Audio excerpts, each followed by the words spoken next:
Good evening and welcome to the Business Day. I'm Herman Green.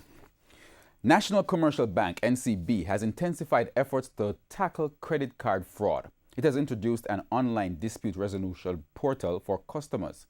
The portal gives credit card holders the power to temporarily block and unblock lost or stolen credit cards to prevent unauthorized usage. Cardholders will also be able to instantly report suspicious transactions and request a replacement card without visiting a branch. The Planning Institute of Jamaica, PIOJ, is reporting that cruise passenger arrivals slumped during the July to September quarter.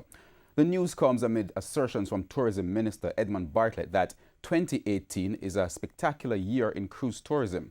But the latest figures indicate that the government may have to go back to the drawing board. TVJ's Andrew Laidley reports.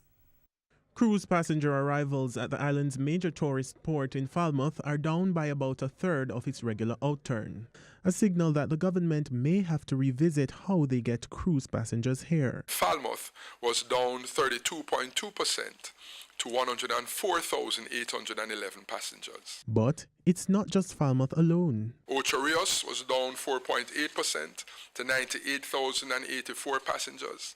Montego Bay was down 3% to 91,287 passengers. The government is spending millions on expanding ports in major tourist areas. The aim, to attract larger cruise vessels with more passengers. But if the latest cruise passenger arrival figures are anything to go by, the government will have to wait a while longer to see the results. Cruise passenger arrivals declined by 16.3% to 294,182 persons, largely reflecting decreased arrivals to all major ports. During January to August 2018, Jamaica recorded a 3.5% increase in cruise arrivals. Tourism Minister Edmund Bartlett announced recently that Ocho Rios is welcoming 8 ships in 4 days. In the meantime, Director General at the Planning Institute of Jamaica, Dr. Wayne Henry, is reporting that the total spend from visitors continues to increase. Total visitor expenditure was estimated to have increased by 7.7% to US $775.7 million.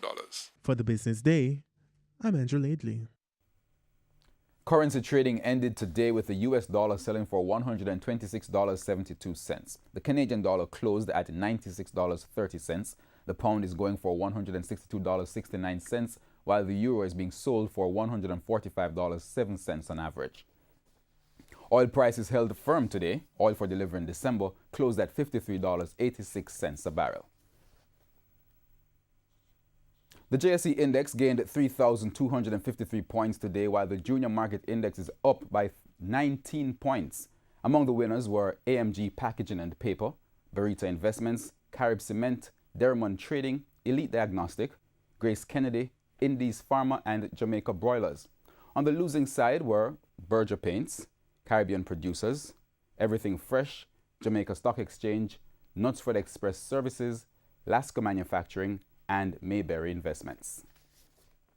And that's the Business Day. I'm Herman Green. Good evening.